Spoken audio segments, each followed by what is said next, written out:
encourager encore ce matin, nous a refixé sur la parole de Jésus-Christ. Amen. Merci aussi à Papa Koulibaly. Amen. De nous avoir invités à demeurer dans la reconnaissance et à nous montrer que Dieu nous répond quand nous prions. Amen. Amen. Alors, allons dans Philippiens chapitre 4. Amen. Bon, comme les autres, je suis Herbert Kwasi, ceux qui ne me connaissent pas. Je suis enseignant. Amen. Amen. Voilà. Et aujourd'hui, on va s'inspirer un peu de ce qu'on vit là-bas en tant qu'enseignant pour nous encourager aussi. Amen. Amen. Philippiens chapitre 4, verset 8. Philippiens chapitre 4, verset 8. Au reste, frères, que tout ce qui est vrai, tout ce qui est honorable, tout ce qui est juste, tout ce qui est pur, tout ce qui est aimable, tout ce qui est vertueux et digne de louange, soit l'objet de vos pensées. Amen. Amen. Donc, on nous dit dans ce passage de penser à tout ce qui est vrai, à tout ce qui est pur, à tout ce qui est honorable, à tout ce qui est juste, à tout ce qui mérite l'approbation, à tout ce qui est vertueux, à tout ce qui est digne de louange. Voilà ce à quoi Dieu nous invite à penser. Amen. Amen. Je salue entre-temps la présence de notre frère Alexandre ce matin. Amen. Voilà. Bienvenue notre frère et Dieu demeure à l'œuvre. Amen. Donc Dieu demande de penser à ce qui est vrai et c'est le deuxième mot sur lequel nous allons nous attarder ce matin. Amen. Tout ce qui est honorable. Tout ce qui est honorable. Amen. Et en tant qu'enseignant, nous pouvons voir aujourd'hui à quel point l'honneur que nous, à notre époque, nous avons pour nos enseignants n'est plus d'actualité pratiquement avec les étudiants d'aujourd'hui, surtout les élèves. Avant nous, le maître était un Dieu. On avait peur de lui. Mais on est frappé un peu par la familiarité avec laquelle les enfants d'aujourd'hui se comportent vis-à-vis de leur maître. Et ils n'honorent pas généralement leur maître. Ils ne les honorent pas. Ils s'amusent avec eux. Parfois, ils vont discuter avec le professeur. Le professeur parle lui aussi, parle 2 fois, 3 fois. Tu es obligé de faire des efforts. C'est à toi de t'abaisser devant lui pour le comprendre. Sinon, c'est pas lui de te comprendre. Et on est un peu indigné par cela. Et après, je ramène ça à nous-mêmes en tant que chrétiens. Est-ce que nous donnons l'honneur à ceux à qui nous devons l'honneur? Amen. Dans le titre de mon message ce matin, c'est « Donne l'honneur ». Amen. Donne l'honneur. Donne l'honneur. 1 Samuel chapitre 2, verset 30. 1 Samuel chapitre 2, verset 30. On est dans l'Ancien Testament. Après les juges. 1 Samuel chapitre 2, verset 30. Premier point, honore Dieu. Honore Dieu. Amen. 1 Samuel chapitre 2, verset 30. Je lis la parole de Dieu. C'est pourquoi, voici ce que dit l'Éternel, le Dieu d'Israël. J'avais déclaré que ta maison et la maison de ton père marcheraient devant moi à perpétuité. Et maintenant, dit l'Éternel, loin de moi, car j'honorerai celui qui m'honore, mais ceux qui me méprisent seront méprisés. Amen. Amen. Dieu dit qu'il honore celui aussi qui l'honore. Mais si nous ne l'honorons pas, lui aussi ne va pas nous honorer. Et là, c'est très fort, hein? J'honorerai celui qui m'honore. Mais ceux qui me méprisent seront à leur tour aussi méprisés. Amen. Donc, Dieu dit, si nous l'honorons, lui aussi va nous honorer. Et comment nous pouvons honorer Dieu? D'abord, c'est quoi honorer quelqu'un? Qu'est-ce qu'on appelle honorer? Honorer, c'est traiter avec beaucoup de respect, beaucoup d'égard, estimer une personne, traiter avec beaucoup d'estime. Et Dieu a beaucoup de promesses pour nous. Mais parfois, certaines promesses retardent, simplement parce qu'on ne l'honore pas. Ici, il s'adresse au prophète Élie, à qui il avait promis de belles choses. Mais il a vu que les enfants d'Élie ne l'ont pas honoré. Et Élie lui-même ne l'a pas honoré. Parce que les enfants d'Élie se comportaient mal vis-à-vis de Dieu. Et Élie n'a rien dit. Il s'est tu. Il a préféré honorer ses propres enfants que d'honorer Dieu.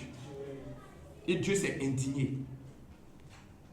Dieu s'est indigné pour cela. Qui allons-nous choisir? Parfois, il y a des actes que nous posons. On pense qu'on a bien fait, mais quelque part, on n'a pas honoré Dieu. Et il y a 4 aspects, dont je vais juste mentionner assez rapidement, à cause du temps, que nous pouvons, 4 dimensions dans lesquelles nous pouvons nous pencher pour honorer Dieu. Amen. D'abord, par la prière. Quand je me lève le matin, que je ne confie pas ma journée à Dieu, est-ce que je l'ai honoré? Est-ce que je l'ai honoré? Mais si je me lève tôt, à 4 heures du matin, et je prie Dieu, ça veut dire que je lui ai donné d'abord l'estime. Je pense que c'est lui qui peut tout faire. Et c'est pour ça que le Christ se levait à 4 heures du matin, 4 heures, 5 heures, la nuit, après faire nuit noire, pour aller prier. Parce qu'il rend d'abord l'honneur à Dieu. Et quand Dieu a demandé à Abraham d'aller sacrifier son fils, Isaac, il n'est pas parti le soir. La Bible dit qu'il s'est levé de très bon matin, très tôt. Parce qu'il a estimé qu'il s'agit de rendre honneur. Amen. Amen. Donc on peut honorer Dieu en priant tout le temps. On peut honorer Dieu en se mettant à son école. L'école de la parole. L'école de la méditation. Comme nous le faisons d'ailleurs ce matin. Amen. Je paraphrase parce que je ne peux pas lire tout le passage. Quand je prends aussi le cas de Salomon, lorsque Salomon était devenu roi, en 1 roi chapitre 3, 5 à 10, Salomon a fait un rêve. Et dans son songe, Dieu lui a demandé qu'est-ce que tu veux. Et Salomon a juste demandé la sagesse. La sagesse, c'est quoi? C'est la parole de Dieu. Donne-moi la sagesse pour que je puisse diriger ton peuple. Donne-moi donc la bonne connaissance. Si je connais bien la parole, je suis bien instruit, je saurai quoi faire. C'est tout ce qui me suffit. Et la Bible dit que cette réponse de Salomon a plu à Dieu. Cela lui a fait plaisir de voir. Parce qu'il a vu que Salomon l'a honoré. Et en retour, lui aussi l'a honoré Salomon. Amen. Amen. Honore Dieu en te mettant à l'école de sa parole. Honore Dieu aussi en lui confiant ton trésor. Je me rappelle pendant la crise de 2010, après la crise, on cherchait tous à aller au village parce que la crise n'était pas encore bien terminée. Et ma femme est partie au village. Et elle est partie avec une bonne partie de nos affaires. Et arrivée là-bas, elle a tout confié à ma maman qui était au village. Et elle a tout laissé, elle a dit ça là, ça reste ici, c'est pour vous, ça reste ici désormais.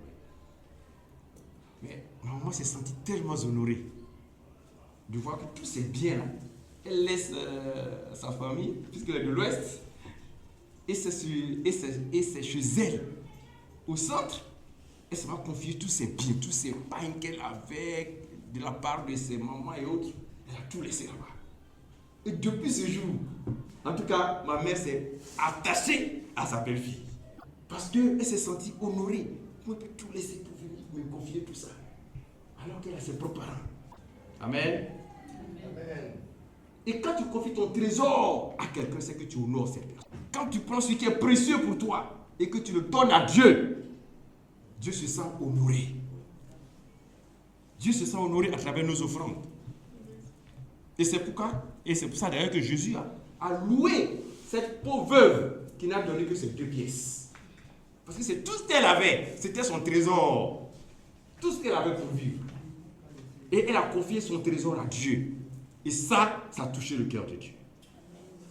Amen. Amen. Et 4e élément, pour montrer à Dieu qu'on l'honore, c'est la crainte de Dieu. C'est la crainte de Dieu. On voit Joseph qui était un esclave en Égypte. Heureusement pour lui, il tombe dans une très bonne famille. Il est avec un général, Potiphar.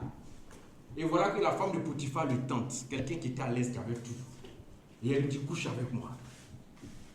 Il aurait pu dire, ah, c'est l'occasion pour moi de m'asseoir et c'est là même, je suis sauvé pour le bon. Puisque là, j'ai la femme du maître. Et les Africains me disent, si tu veux contrôler quelqu'un, contrôle sa femme. Ah là même, il va maintenant dominer la maison. Mais ce n'est pas ce que Joseph a vu. Il avait la crainte de Dieu en lui. Il a dit non, si je ne peux pas pécher contre Dieu. Je ne peux pas pécher contre Dieu. Je dois honorer Dieu. Et pour honorer Dieu, il était prêt à se sacrifier.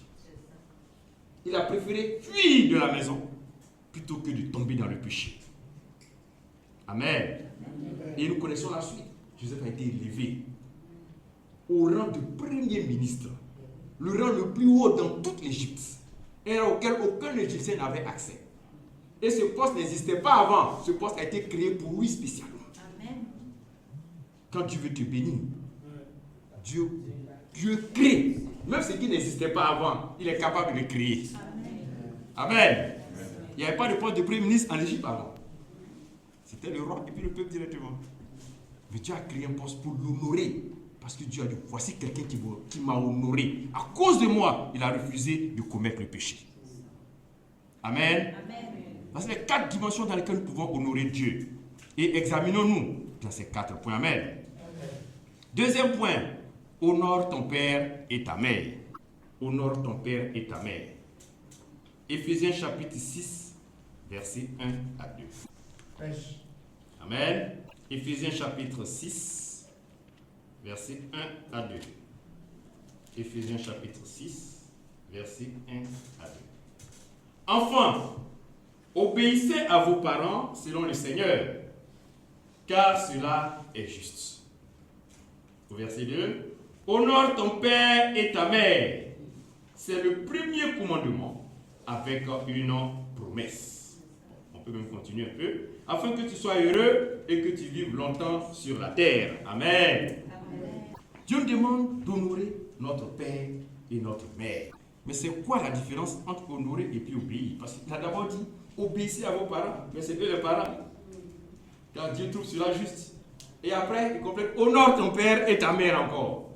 C'est qu'il y a une différence entre obéir et puis honorer. Et en tant qu'enfant, nous sommes experts dans obéir. Pour ceux qui veulent être obéissants. Amen. Voilà. Bon, papa a dit de faire ça, je le fais. Maman a dit de faire ça, je le fais. Et le vendredi passé, pendant notre temps de famille à la maison, c'était ce passage qu'on a partagé. Et donc, je leur ai demandé, les enfants, où est la différence entre obéir et puis honorer? Et ils étaient tous d'accord sur obéir. Ils ont tous trouvé obéir. Mais honorer, là, c'est compliqué. C'était un peu compliqué. Donc, obéir, c'est faire ce que tes parents veulent. C'est faire leur volonté. C'est-à-dire, tu attends des instructions, des directives. On m'a dit de passer à gauche, je passe à gauche. On m'a dit de passer à droite, je passe à droite. On m'a dit de laver les assiettes, je lave les assiettes. Parce qu'on m'a dit de le faire, je le fais. Et maintenant, honorer père et mère. C'est donner à père et à mère alors qu'ils ne t'ont pas demandé. Alors qu'ils n'ont pas donné des directives. Chercher à leur faire plaisir sans qu'ils ne te le demandent. Sans qu'il y ait eu un ordre. C'est ça, honorer. Amen. Amen. Est-ce que c'est ce que nous sommes prêts à faire? Nous attendons d'abord qu'on nous demande avant de donner. J'honore mon père, je lui donne sans qu'il me demande. C'est ça, je l'ai honoré. Et comme plus ou moins je connais sa volonté, je sais qu'est-ce qu'il aime. Je sais qu'est-ce qu'il veut. Alors je cherche à lui donner ce qu'il aime et ce qu'il veut sans que lui-même ne me le demande. C'est ça, honorer. Amen. Et quand nous faisons ça, nous sommes contents. Les parents sont contents. Chaque fois qu'on leur fait quelque chose qu'ils n'ont pas demandé, ils sont contents. Et leur joie même dépasse la joie de l'obéissance. Et derrière cet honneur, Dieu dit quoi? Il y a une grande promesse. On sera heureux et nous allons vivre longtemps. C'est le secret. Si tu veux vivre longtemps, c'est ça qui est là. Amen. Et comment on peut honorer? Quelles sont les actions que nous pouvons poser pour honorer? En m'appuyant toujours sur ce qui se passe, par exemple, en classe. Avant, quand le professeur rentre en classe, les élèves se lèvent. On est tous debout. Mais aujourd'hui, ce n'est pas le cas. Tu es obligé de crier s'il vous plaît. Vous là, levez-vous. Et puis il y en a qui se cachent même, ils ne se lèvent pas. Ils vont imaginer certaines choses. Non, monsieur, moi j'ai mal au pied. Non, monsieur, moi je suis malade. On trouve plein d'excuses pour ne pas honorer. Et en Lévitique 19, verset 32, juste lire ça. Lévitique 19, verset 32. Peut-être que c'est de là que les enseignants ont demandé aux élèves de s'élever. Parce que j'ai vu le passage, j'ai dit voilà, Lévitique 19, verset 32. Tu te lèveras devant les cheveux blancs et tu honoreras la personne du vieillard. Amen. Amen. Voilà. C'est déjà dans la Bible, hein? De se lever. Lévitique 19, verset 32. Lévitique 19, verset 32. Voilà. Donc ceux qui n'ont pas encore les cheveux blancs, quand vous voyez les personnes âgées, bien le vieillard, on doit se lever. On doit se lever devant eux. C'est ça. Ce sont des petits gestes. Mais des gestes qui sont vus, qui sont appréciés par nos parents. Ta maman te parle et puis tu es assise, tu as la tête baissée. Ou bien ton papa te parle, tu es assis, tu as la tête baissée. Mais tu es en train de refouler certaines bénédictions sans le savoir. Tu te mets debout, les bras croisés et puis tu écoutes. Tu te tiens. Ah, il va sentir que ce qu'il est en train de dire là, ça passe. Et tu es en train de l'honorer. Et beaucoup de secrets restent cachés parce que les gens ne sont pas honorés. Ça ne sort que lorsqu'on se sent honoré. Et en Afrique, comme on l'a dit, nos parents qui connaissaient beaucoup de médicaments, ils ne le transmettent qu'à ceux qui les honorent. Ils regardent dans la cour, s'il y a un enfant qui l'estime, qui le porte en respect, c'est à lui qui transmet ça. Même l'or, bien sûr, c'est ça. On cache, on regarde toujours. Et c'est capital pour nous. Amen. Comment pouvons-nous encore honorer? Alors, et ça, il y a un roi qui a demandé cela à son premier ministre. Dans le livre d'Esther. Et dans Esther chapitre 6, le roi avait demandé à Aman, si je veux honorer quelqu'un, qu'est-ce que je dois faire? Et lui, il a pensé que c'était pour lui. Donc, il s'est dit, bon, si tu veux honorer quelqu'un, le roi, voici ce qu'il faut faire. Il faut d'abord l'habiller très bien. Voilà. On peut penser à ça.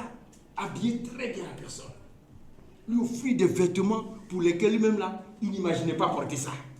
À nos parents, à père et à mère. Et je sais que pour certains fonctionnaires, dès qu'ils ont leur premier mandatement, c'est-à-dire le rappel de leur salaire après au moins 6 mois, bien 1 an, la première somme, ils cherchent à aller acheter le meilleur paille, le paille wax, le plus cher pour sa maman par exemple. Voilà, pour l'honorer. Et c'est ça, pour l'honorer.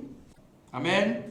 Donc lui il a demandé à ce qu'on l'habille, à ce qu'on le mette en valeur par un cheval blanc et qu'on crie devant lui. Voici celui que le roi honore. C'est-à-dire que la parole aussi honore. La parole honore. Mettre en valeur nos parents, père et mère. Et dans 2 Samuel chapitre 10 verset 3, on ne va pas le lire aussi, on peut honorer en étant présent aux obsèques de quelqu'un. C'est dans la Bible tout ça, tout ce que nous voyons. En 2 Samuel chapitre 10 verset 3. David a envoyé des émissaires lorsqu'un roi était décédé pour honorer, la Bible dit pour honorer sa mémoire. Tout simplement par leur présence. Amen. Et en Daniel chapitre 2 verset 6, on peut honorer aussi simplement par des dons, par des présents. Amen. On peut organiser des fêtes, on peut émettre des chansons comme on le voit. Nos chanteurs en Zoulou, là, ils aiment chanter le nom de certaines personnes. Et ces personnes se sentent honorées. Il paraît même qu'ils payent pour ça. Ouais, les gens payent pour recevoir de l'honneur à travers les chansons. Amen. Mais nos parents n'auront pas besoin de payer pour qu'on les honore à travers nos paroles. Accomplissons des choses qui vont leur faire plaisir. Amen. Donc ceux qui ont la chance que leurs parents sont encore vivants, faisons-le. Et pour les autres, on peut toujours honorer leur mémoire, comme je l'ai dit ici une fois. Quand la personne n'est plus là, qu'est-ce qu'elle avait souhaité de son vivant qu'on fasse? On ne l'honore pas si on laisse tomber ça. Amen. Troisième point, dans le fait d'honorer, 1 Corinthiens chapitre 12, verset 23. J'honore Dieu, j'honore mes parents. 1 Corinthiens chapitre 12, verset 23. 1 Corinthiens chapitre 12, verset 23. On a aussi besoin d'honorer nos frères et nos sœurs dans la foi. Amen. 1 Corinthiens chapitre 12, verset 23. Et ceux que nous estimons être les moins honorables du corps, nous les entourons d'un plus grand honneur. Amen. Ainsi, nos membres les moins honnêtes reçoivent le plus d'honneur. Amen. Dieu nous demande d'honorer. D'honorer les membres de l'Église. Ce n'est pas seulement le pasteur, ce n'est pas seulement les gens qui ont des postes de responsabilité dans l'Église. Il dit même les membres qui ont le moins de place possible, qui ne sont pas visibles, qui sont cachés.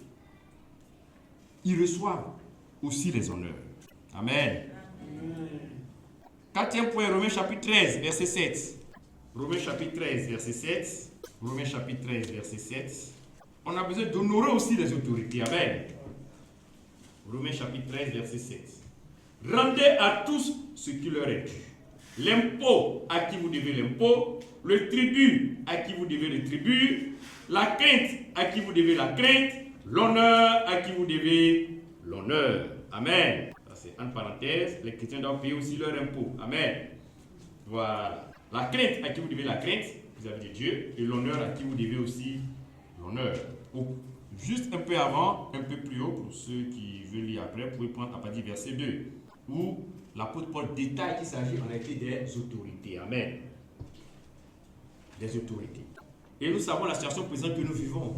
Et cela nous entraîne parfois à ne pas honorer les autorités. En parole, on a vu qu'on honore aussi en parole.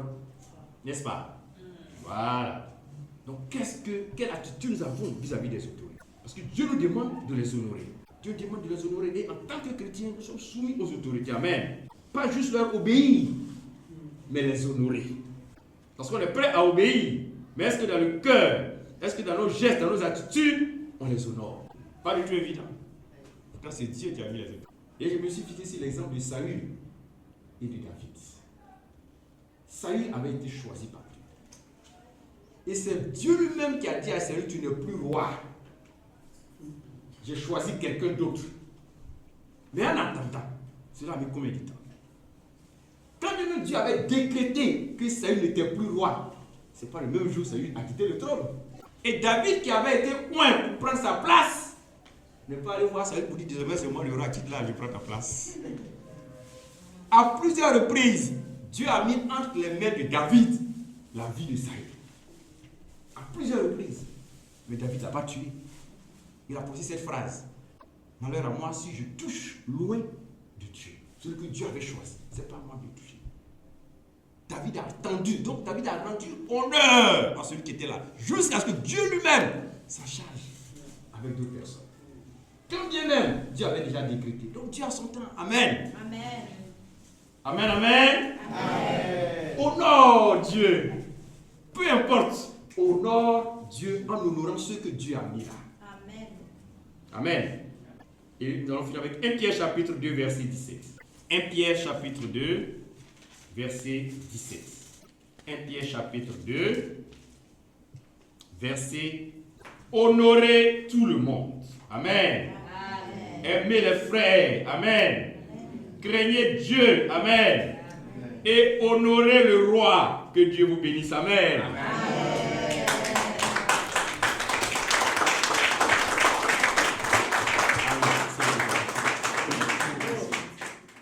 Somebody's